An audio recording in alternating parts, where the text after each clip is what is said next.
Friends शीत ऋतुर गोटे कॉमन प्रॉब्लम हेउची गोइठी फाटिबा आउ ए फटा गोइठी को ठीक करिबा पई आपण माने बहुत सारा क्रीम को आडिके अप्लाई करंती किंतु कोन सतरे आपणकर क्रीम ठीक करि पारे आपणको गोइठी को बहुत पैसा आपण माने खर्च भी करंती किंतु आजिरो ए वीडियो रे मु आपणको अति सहज उपाय केतोटी विषय रे कहिबे जहा द्वारा कि आपण निजर फटा गोइठी को कम खर्च रे आ कम समय भितरे ताको ठीक करि पारिबे। तबे चलतु फ्रेंड्स स्टार्ट करबा आजिर ए वीडियो आ जानिबा कोन से उपाय केमिति एहाको आपण माने फॉलो करिवे। प्रथमे फ्रेंड्स आपण माने बुझंतु जे काहे कि आपणकर शीत ऋतुरे स्पेशली गोइठी फाटे। अनेक व्यक्ति तो एमिति थांती जे मानकर गोड़ मध्य फाटी थाए, गोड़र स्किन फाटी थाए काहे कि कारण शीत ऋतुरे आपणक स्किन बहुत अधिक ड्राई हो जाए। फर्स्ट तो शीत ऋतुर जो जलवायु रही एटा ही बहुत अधिक ड्राई, एथिरे जलीय अंश बहुत कम मात्रा रे थाए। तापरे शीत ऋतुरे पानी पीबार जो क्वांटिटी रही सेटा भी आमे माने कमे दे थाउ, जो थेरे आम शरीर ड्राई हैला, आम स्किन ड्राई हो गला। तो एथिपाई आपनको केतोटी प्रिकॉशन मध्य नबाकू पड़िबो। देखंतु उपाय विषय तो आगु को आपनको ए वीडियो रे कहिबे किंतु फर्स्ट आपण माने बुझंतु आपनको कोन सब करिबाकू अछि निज लाइफस्टाइल भितरे, निज डेली लाइफ रे जो थेरे कि आपनकर स्किन रो ड्राइनेस दूर हो जिवो। जेमिति कि नंबर 1 रे अछि आपण माने पानी ठीक रे पियंतु। शीत ऋतु रे जेहेतु झाड़ बोहे नाही, जेहेतु गरम लागे नाही तो शोष भी कम ही लागे। आ जेते बेले भी शोष लागे आपण माने खाइबा समय रे ही टिके नाकरू पानी पियंती। गोटे ग्लास पानी केवल आपण माने खाइबा समय पीदेले मझिरे आपण माने पियंती ही नाही। जदि भी किछि पीबाकू मन हुए तेबे चा कॉफी आपण माने अधिक पियंती, एथिरे आपणकर स्किन ड्राई हो जाए। तो चेष्टा करते शीत ऋतु रे भी आपण माने कम से कम 8 ग्लास किंबा 10 ग्लास भितर पानी पीबे। 8 रु 10 ग्लास आपण को पानी पीबार अछि।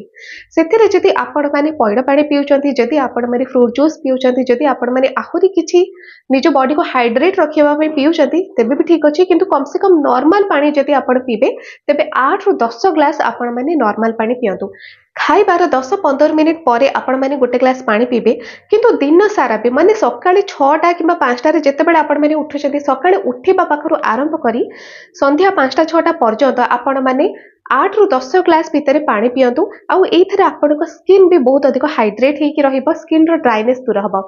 नंबर 2 रे अछि आपण माने विटामिन ई युक्त खाद्य को खाइबे, जोटा कि नेचुरली आउ भितरु आपणकर शरीर को बहुत अधिक सॉफ्ट रखिबो, एहा सहित हाइड्रेट भी रखिबो। विटामिन ई युक्त खाद्य तो बहुत सारा अछि किंतु जदि गोटे सस्ता खाद्य कथा कहिबा तेबे आम ओडिसा रे मिलुची चीना बादाम। चीना बादाम रे बहुत अधिक विटामिन ई रहिछि आउ जोटा कि आमे ओडिया रे स्नेह सार बोली कहि थाउ। ए जो स्नेह सारटा ही आपनका स्किन को हाइड्रेट रखे ए शीत ऋतु रे। जदि आपण माने ए चीना बादाम को किछि किछि मात्रा रे डेली खाउचंती तबे निश्चय देखिबे भितरु आपनको बहुत सारा विटामिन ई मिल पारिबो, जोटा कि आपनकर स्किन को बहुत अधिक हाइड्रेट रखिबो। एहा सहित आपनको चुट्टी को मध्य बहुत ही भलो रखिबो। चुट्टी आउ आपनकर झाड़ू परी हबो ही नाही। चीना बादाम को नॉर्मली आमे भाजी के सेमती खाइ दउ, किंतु जदि आपण माने चाहुचंती जे गोटे सठिक उपाय रे चीना बादाम को खाइबा पई तेबे आपण माने राती रे गोटे ग्लास पानी रे भेदेकी सकाळे से चीना बादाम को खाइ परिबे खाली पेट रे। आउ दिन सारा भी तो आपण चीना बादाम को किछि किछि मात्रा रे खाइ परिबे। आउ एथिरे कोन हुए आपनको शरीर मध्य गरम रहे, रोग प्रतिरोधक शक्ति आपणकर बढ़िबो। आउ शीत ऋतु रे जेहेतु शरीर को टिके गरम रखिबा दरकार, तो एटा आपनको शरीर को गरम रखिबा सहित आपनको स्किन को मध्य हाइड्रेट रखिबो। नंबर 3 रे अछि शीत ऋतुर परिबा आउ शीत ऋतुर फल।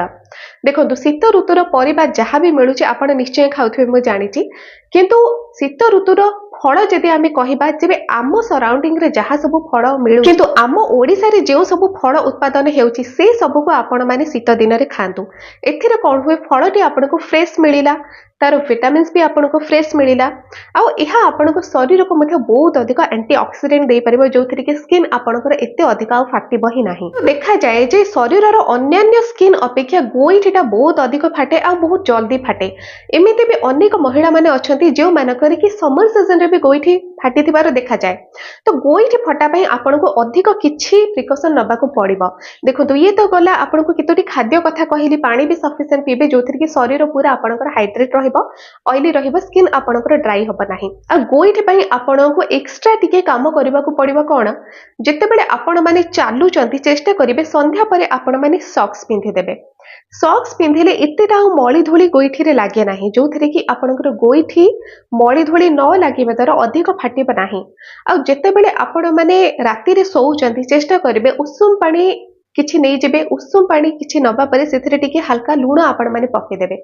आ सेइथिरे आपणकर पाद को टिके धोई नेबे पाद को बहुत भल भाव धोइबे पादर ऊपर अंश नुह गोईठी कथा मु कहूँ पादर तल अंश को आपण माने टिके स्क्रब करके धोइबे स्क्रब करबा कथा काहे की कहूँ कारण स्क्रब कले डेड स्किन सेल सब बाहरी जाए जहाँ भी तापर आपण माने प्रयोग करेंगे गोईठी सेटा बहुत भल भाव ऑब्जर्व करिवो आ तापरे सेटा बहुत भल काम करि परिबो किंतु आपण माने कौन करती कौन से प्रकार गोईठी को स्क्रब करती नहीं केवल धोईदेवे धोईकी पोछीदेवे पोछिबा परे क्रीम को अप्लाई कर दियंती आ क्रीम टा भितर को ऑब्जर्व करि पारे नाही तो ये जो गोटे भूल आपण माने करूचंती एइथिपई ही आपनकर कौन क्रीम काम दिए नाही गोईठी फटार रिपेयरिंग पाई तो आपण माने सब बेले चेष्टा करिवे संध्या परठारू सॉक्स पिंधिबे जति दिन समय भी पिंधि पारछंती घरे अछंती तबे दिन समय भी पिंधंतु एथिरे दुईटी काम आपनकर हेई परिबो गोईठी फाटिबा समस्या रो आपण माने रिहाती पाइबे आउ आपनको ठंडा भी एते जोरे लागिबा नाही तो जदि आपण माने दिन समय न पिंधुचंती संध्या पर सॉक्स पिंधंतु पूरा सेमती राति सारा पिंधिक रहंतु केवल काढिबे केउ समय जे समय आपण माने राति रे सोइबा को जिबे सॉक्स को काढंतु आ टिके हल्का उषम पानी रे लूण टिके पकेकी आपनकर गोईठी को भल भाबरे स्क्रब करिकी धोई नियंतु स्क्रब करबा पई अनेक प्रकार ब्रश भी आसुची किंबा एमिति किछि जति टावल अछि आपनक पाखरे एमिति किछि गोटे चटाण अछि जोटा कि खदड़ रहिछि से खदड़ चटाण रे आपण भल भाबरे टिके घसी की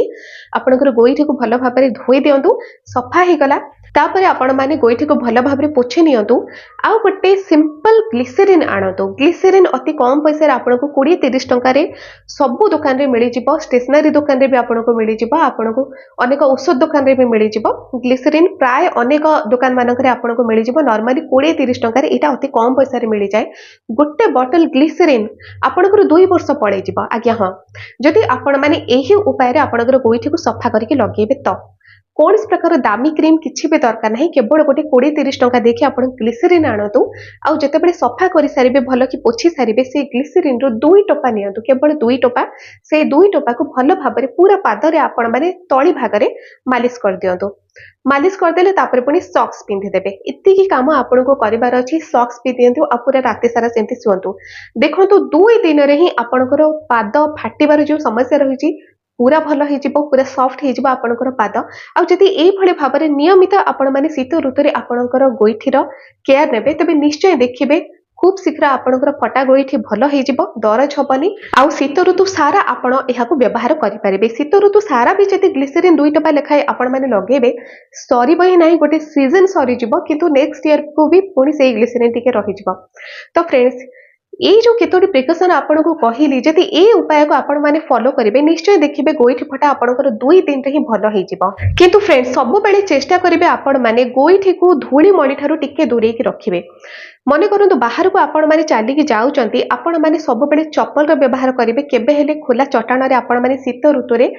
खोला सेमती चालिकी जीवेनि एइथरे ही गोईठी फाटिबार समस्या अधिक बढ़ी जाए थाए आ जदि मन करंतु चप्पल आपण माने न पिंधुचंती तो चेष्टा करंतु सॉक्स ही पिंधि देबे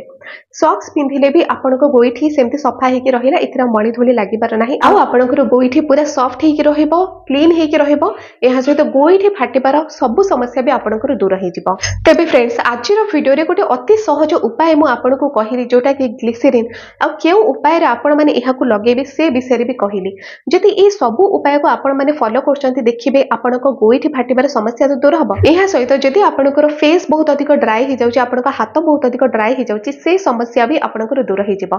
आपण माने ग्लिसरीन को आपनका हाथ रे मथे अप्लाई करि परिबे राति रे सोइबा समय रे तबे फ्रेंड्स आजिर वीडियो जदि आपण मानको भलो लागिला लाइक शेयर सब्सक्राइब करबा आदो भी आपण माने भूलिबेनी आजि पई एति